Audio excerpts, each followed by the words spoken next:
What's going on, man? Welcome to the video and welcome back to Boston. You see this apartment behind me right here? This is the very first apartment that I ever rented on my own like 6 or 7 years ago. I was working my first job out of college at the time, and I chose to live here because the rent was dirt cheap. This is not the nicest area in Boston, but the rent was dirt cheap, and little did I know that while I was living here, my life was about to change forever.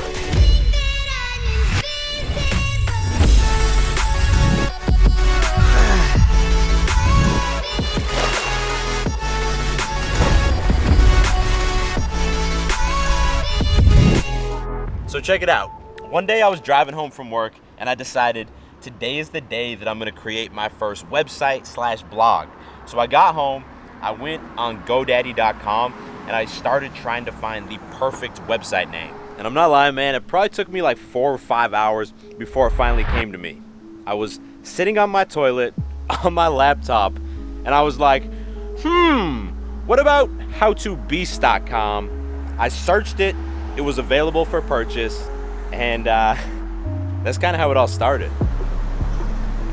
See this long line of cars right here? This is where I used to try and park every day.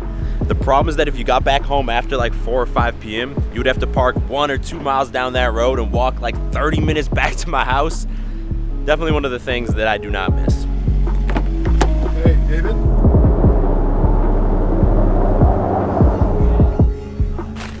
Something I do miss is Dunkin' Donuts. Like, it's definitely not as good as breakfast tacos, but it would be a very good backup option to have down in Texas. We got some hash browns, their new barbecue bacon sandwich on a croissant, and a donut. Am I the only one that prefers simple old-fashioned donuts? Like the crazy ones with candy and glaze and toppings on them. They look good. This is better. The new barbecue bacon sandwich, solid 8.5 out of 10. Now, I know a lot of y'all are probably wondering, David, why did you create that website and start How to Beast in the first place? Like, what was the reason or the motivation behind it? Well, sit back and let me tell you my story. I got too many hoes, they're all losing their clothes. I keep too many poles, niggas strapped up like Rambo, moving these packs out the back door. From my little bag, I go to work, fuck a design. So the story starts right here on the Boston University campus, and y'all gotta realize that back in college, I was not a confident dude. Like, I did not lose my virginity until I was 21 years old, junior year, and that was only a one-night stand. The success did not continue after that. Plus, I started to get kind of insecure about my body because after I stopped playing high school sports, I put on some weight, I was skinny fat, and I felt like I was beneath all the jacked bros who were walking around campus.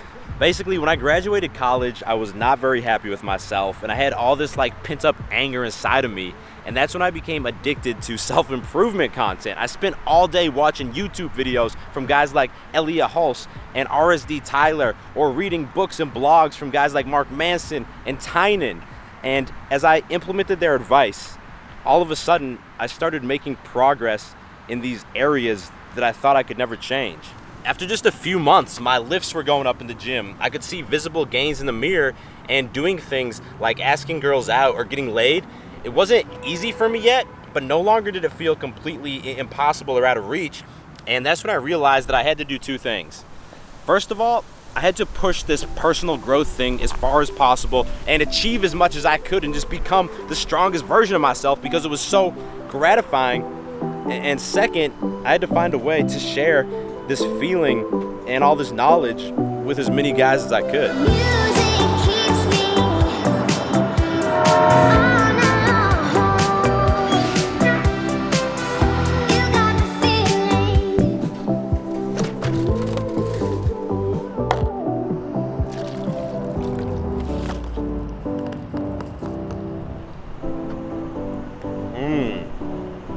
I really got to start remembering shaker bottles when I'm traveling, man.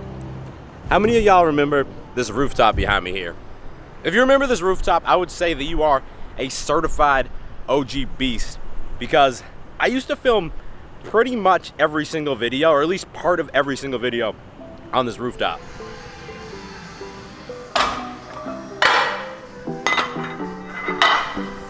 The memories, bro. This is the first gym that I ever filmed my workouts in. And I can tell you, probably like the first 30 or 40 times I filmed in here, I was shitting my pants. I'd be setting up the camera, like looking around, and if I made eye contact with someone, I'd be like, oh fuck, they're watching me, they're watching me, they're watching me. Also, this right here is the first bench that I ever hit 2 plates on. I think I only got like 1.5 reps the first time. But man, this gym right here, this gym played a massive role in the beginning of this YouTube channel. Today, we're going for 255 pounds for 5 reps. If I get this, it will be a new PR.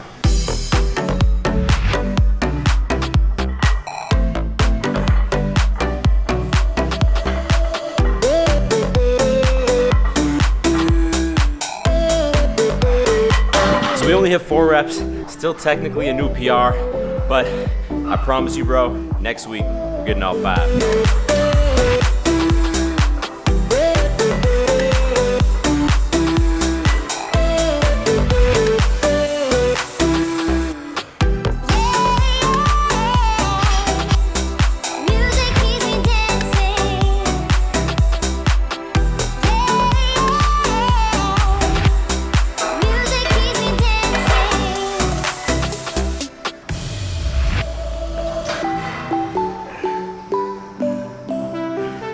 Yo, how many of y'all remember before I discovered overhead lighting, and every time I did a physique update, I'd come out into this parking garage and I'd do all my flexing out here with like this front-facing lighting? Not that this is, actually this ain't bad lighting. I feel like I look pretty good, but overhead lighting is scary. Anyway, during my workout, I was trying to think, what was the #1 obstacle that I had to overcome before I started seeing success with How to Beast on YouTube? And it's funny because I think this obstacle is the same obstacle that 99% of guys face and prevents 99% of guys from ever actually changing their lives and reaching their goals. So after I created that website and officially started How to Beast, I wasted the first few years fucking around and writing blog posts every few weeks, even though deep down I knew what I wanted to do was start a YouTube channel. And the reason I did this is because when you're writing blog posts, you're behind the comfort of your keyboard and you don't have to put your face out there. It's kind of like the haters in the comments. But my fear was that, and it sounds funny saying this, if I did start the YouTube channel, that people from my past, like people from my high school and my college would see the videos and that they'd make fun of me. It's so stupid, bro, but I knew that people from my past probably thought of me as a quiet introvert, and if they saw me shouting at the camera on YouTube, they'd be like, that's not the real David. Who does David think he's trying to be? And it turned into this giant mind game where I wouldn't allow myself to become the person I wanted to be because I couldn't stop being the person that I used to be. The moment that I was finally able to break free from this mindset was the moment that I gave myself explicit permission to change. Because you have to realize that even if you change how you look and change how you act, it doesn't make you some fake imposter. You're still gonna be the same fucking person on the inside. But in order to become who you wanna be, you have to let go of who you used to be. And this isn't something you just do once. You need to like embrace this continual process where every 3 months or every 6 months, you kind of look back and you're like, damn, I'm a new fucking person, and it's awesome. Hit you with curry, I never miss. Got a Glock 40 with hella kick. Posted on the block, revving up. Flipping your BM with trouble up. Sewsbury, fuck savages. I'm from the park, I ain't average nigga. So for dinner, we're going to this little marketplace they just opened up right where we used to live. There's like 18 different restaurants in there. I decided to go with a burger and fries. We got a fried onion and bacon on the burger. And this cost me $26.75. So my expectations are extremely high. Welcome back to Boston. I don't know if y'all can see that, but it does look pretty fucking good. It's juicy, it's got good flavor. I'll give it 9 out of 10. Probably not worth $27 though. I will say that these like wedge style fries are by far my favorite type of fry. I'm all about more potato and less fry. I'm also all about a little bit of mayonnaise and a little bit of ketchup. And a little bit of, So you know what? I feel like we haven't not spent enough money on dinner yet. So, ice cream. This is a dairy-free place, all coconut milk based. And look at this, I got hot fudge and Oreos on top of this is peanut butter fudge ice cream. Peanut butter fudge cookie. Oh my god. This might be the best ice cream I've ever had. Must be the best ice cream I ever had. The funny thing is that I thought I got the same size as Julia, but this looks at least 3 times as big as yours. These Boston drivers, man, it's so much easier to film videos in Texas. I think I'm gonna wrap the video up here. Julia, you can apologize for skipping out on this video today. Sorry, guys. See you in the next one. This video was probably like a walk down memory lane for all my OG subscribers. And if you're new to the channel and you're new over the last year or two, then at least you kind of got to see like the backstory behind. I get so messed up when all these cars are beeping at me. The backstory behind how I got started on YouTube. Anyway, if you made it to the end of the video, give it a thumbs up. If you are new to the channel, click subscribe and turn notifications on because I drop new videos every Monday and every Thursday, and you don't want to miss them. I will talk to all of y'all in the next video. Stay beastly. Stay beastly.